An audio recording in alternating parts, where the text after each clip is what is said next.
Назарларыңызды мәтінге аударыңыздар. Қазақстанда Сарыарқа, Мұғалжар, Маңғыстау, Алтай, Жоңғар алатауы, Тянь-Шань таулары бар. Сарыарқа таулары орталық Қазақстанда орналасқан. Олар ұсақ шоқылы аласа таулар. Орташа биіктігі 500-600 метр. Сарыарқаның ең биік нүктесі Ақсораң. Ақсораңның биіктігі 1565 метр. Мұғалжар аса биік емес, ұсақ таулар тізбегі. Ең биік нүктесі Бұқтыбай тауы. Биіктігі 657 метр. Маңғыстау тауларына Қаратаудың батыс, шығыс жоталары, Ақтаудың оңтүстік, солтүстік жоталары кіреді. Маңғыстау тауларының ең биік нүктесі Қаратау Бесшоқы.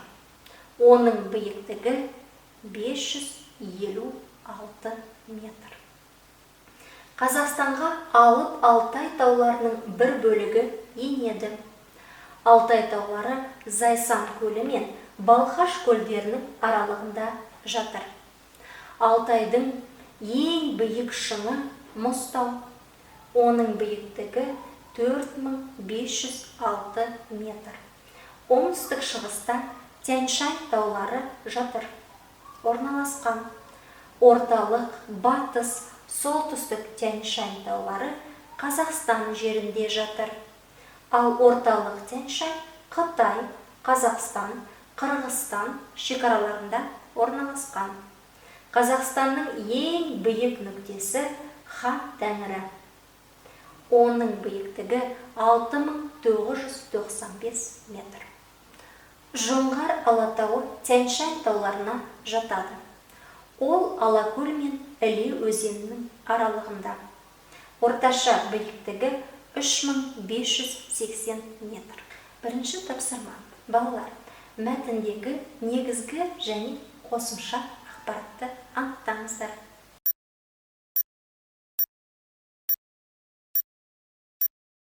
Тексеріп көрейік. Мәтіндегі негізгі ақпарат Қазақстанда Сарыарқа, Мұғалжар, Маңғыстау, Алтай, Жоңғар алатауы, Тянь-Шань таулары бар. Екінші негізгі ақпарат Қазақстанның ең биік нүктесі Хан Тәңірі. Қосымша ақпарат. Сарыарқа таулары орталық Қазақстанда орналасқан. Оңтүстік шығыста Тянь-Шань таулары орналасқан. Мұғалжар аса биік емес, тастақ таулар тізбегі деп алуға болады. Барлықтарыңыз тапсырманы дұрыс орындады деп ойлаймын. Оқушылар, білімімізді толықтыру мақсатында біз сан есім сөз табын қайталаймыз және өз білімімізді толықтырамыз. Сан есім дегеніміз заттың санын, саналу ретін, мөлшерін білдіретін сөз табы. Сұрақтары қанша, неше, нешеу, нешінші. Мысалы, Жамбыл 100 жасасын. Неше жас?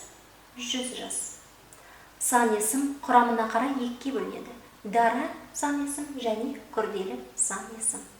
Дара сан есім бір-бірден құралған негізгі және туынды сан есімдер. Мысалы, 3, 10-шы, 50, мыңдаған, ондаған, 100, алтау және тағы басқа. Күрделі сан есім 2 немесе одан да көп түбірдің тіркесуінен 25, 40 шақты, 86 және тағы басқа сөздерден тұрады. Сан есімдер мағынасына қарай 6 түрге бөлінеді. Бүгінгі сабақта балалар, біз сан есімнің 3 түрін қарастырамыз. Реттік сан, есептік сан есім, реттік сан есім және жинақты сан есім. Есептік сан есім заттың нақты санын есебін білдіреді. Сұрағы қанша, неше?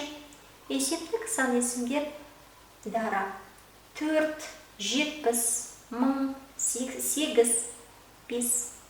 Реттік сан есім заттың саналу ретін білдіріп, нешінші деген сұраққа жауап береді. Жұрнақтары ыншы, інші, нышы, ніші, 35-ші, 100-ші және тағы басқа.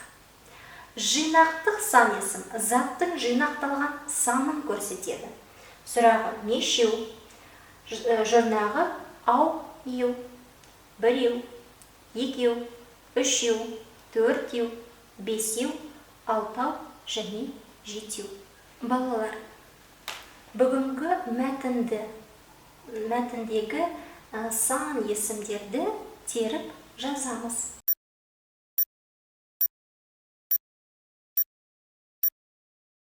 Мәтінде кездескен сан есімдер: 500, 600, 1565, 6657, 556, 4506, 6995, 3580.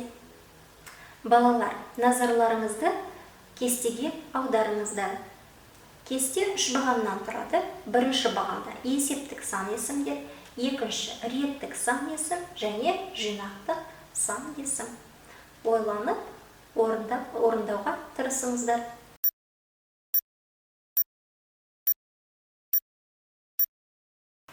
Тексереміз. Есептік сан есім 1, 3, 7, 19, 58.